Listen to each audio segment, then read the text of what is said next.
the truck and we are cruising. It is a balmy 24 degrees outside. We've been on the highway for about 30 minutes. You can see our oil temp is sitting at 194 and our transmission temp has steadily been climbing, and we are currently sitting at 185 degrees.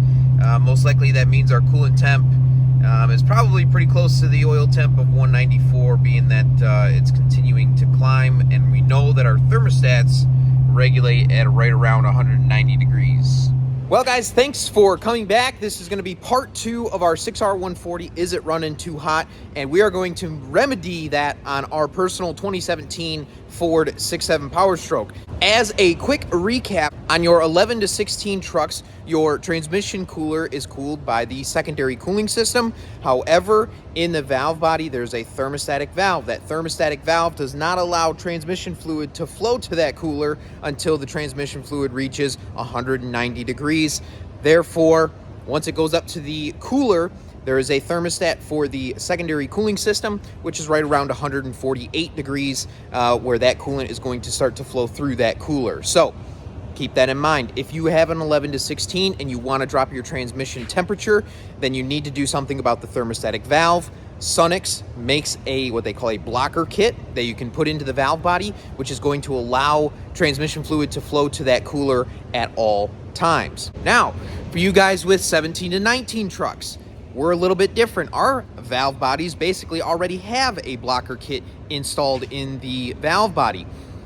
Secondly, our transmission cooler is cooled by our primary cooling system, not our secondary cooling system. So what does all that mean? That means that transmission fluid is flowing to our cooler at all times, but our primary cooling system has a thermostat that does not open. It's actually got 2, but for the most part, right around 190 degrees is where our primary cooling system is regulated at. So therefore, your transmission fluid temperature is going to be running right around 190 to 200 degrees. On our 2017 Ford here, we regularly see right around 200 to 205 degrees on our transmission fluid temp. This truck sees a lot of trailer and a lot of weight behind it.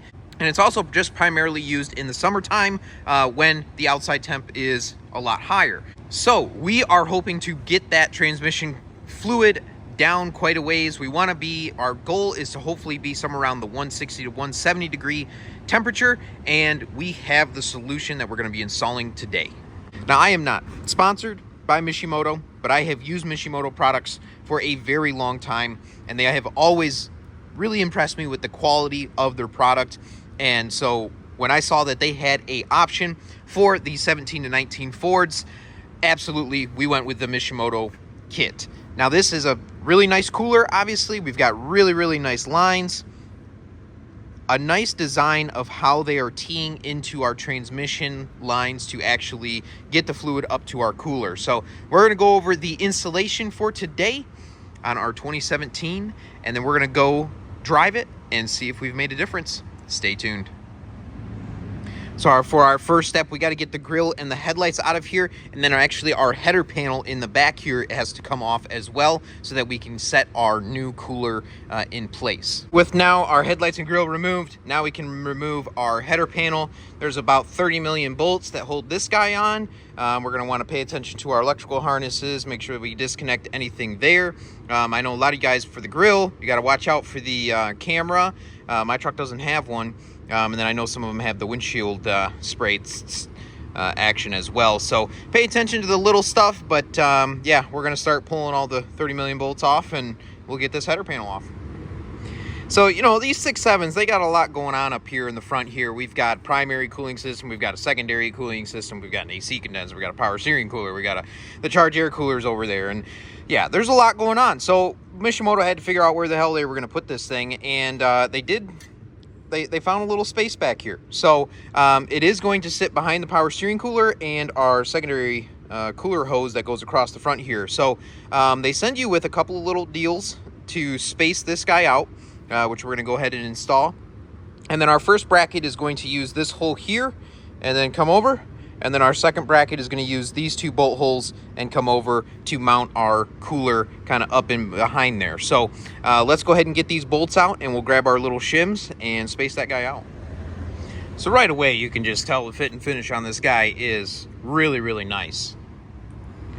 Couple of things to note, they do send you with these nice new stainless bolts, and then you'll notice the bracket goes behind our secondary radiator hose here that goes across. Same thing on this side. That bracket's going to go behind just like that. The longer bolts are obviously, there's 3 of them, boom, boom, boom, and then the 4 shorter ones go into our bracket that go into our new cooler.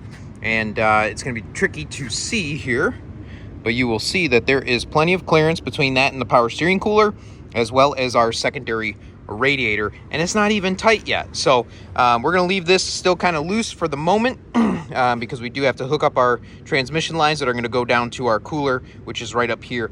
Looks like we got to do a little bit of cleaning.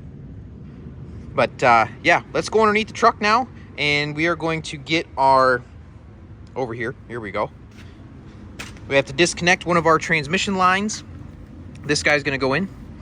This guy's going to connect to the line, and then we're going to end up splicing that guy in.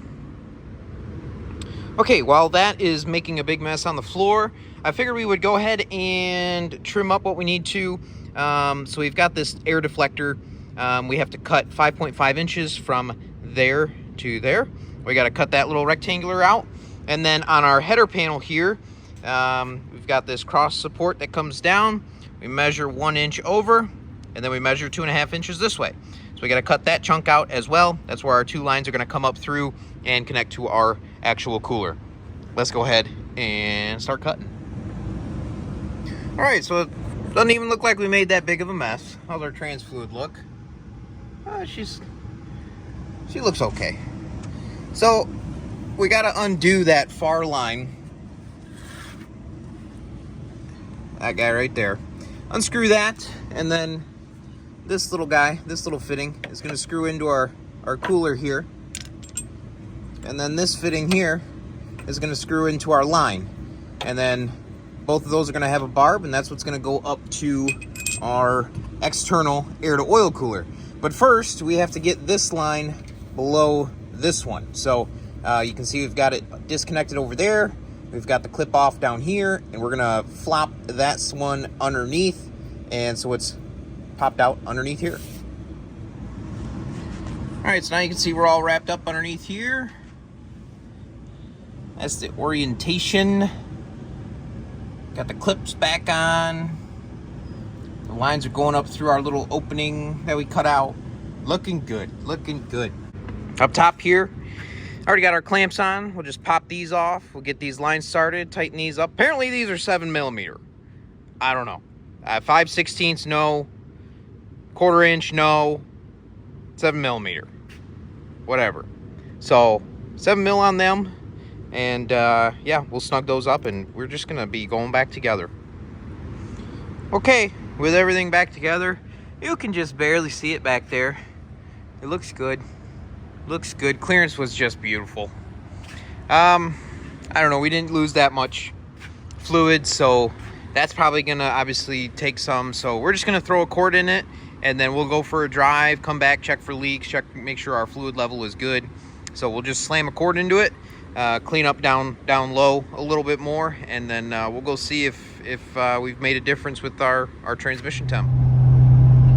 All right, so we're watching the transmission fluid temperature kind of come up. And I just wanted to reiterate that the way the cooling system, the transmission cooling system is going to work now is the transmission is sending fluid to both the heat exchanger cooler, the factory cooler, and now our air-to-oil cooler as well. So it might take a little bit longer to get up to temperature.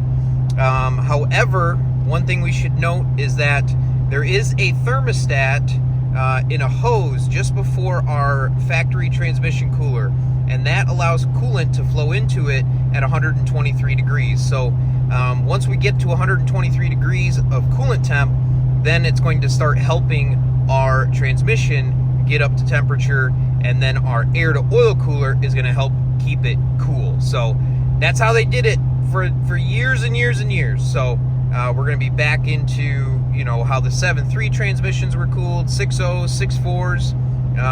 We are basically identical to how those transmissions were cooled. So let's see what it does. All All right, guys, so here we are. We've been driving for a little over 30 minutes, and I just watched it drop from 154 degrees to 153 degrees. So I think we are to the point now where the air-to-oil cooler has pretty much taken over the cooling part of it. Yeah, you can see it's kind of flipping in between 53 and 54. So temperature 53 degrees outside. This is going to be absolutely perfect. I would imagine once we're hooked to a trailer, this will probably increase another 10 to 20 degrees, and that is going to be exactly where I was hoping to get our transmission fluid temperature to. So huge, significant drop in transmission fluid temperature after installing the Mishimoto air-to-oil cooler out front. Very pleased. So we just checked for any leaks, no leaks, and we just checked our transmission fluid level. You can see we are about maybe a third, almost halfway in the hot portion. So that's at 153 degrees. I'm not going to add any more fluid. That is actually perfect, because once that transmission warms up a little bit more when we're hooked to a trailer, then we're going to be up even higher. So I always say if you're within that range, that hot range, then you're good to go. So 1 quart did the trick. And this puppy is all wrapped up. So I just want to thank you guys for tuning in on part 2 of our 6R140 transmission cooling system changeroo temperatures. Thanks again for tuning in. Hopefully this was beneficial to you guys, this little part 1, part 2 series about the 6R140s, how they're cooled, and then what you can do if you want to get your transmission even cooler. So we've proved it out on the Mishimoto setup here. Yeah. It's done exactly what I would have anticipated it to do, and I can't wait to tow this summer with the sled pull truck behind it and see what our transmission temps are when we're grossing, another 15,000 pounds. Anyway, thank you guys again for tuning in on today's video. Make sure you guys like, subscribe if you're new, drop a comment, let me know what you guys think, and we will catch you guys in the next video.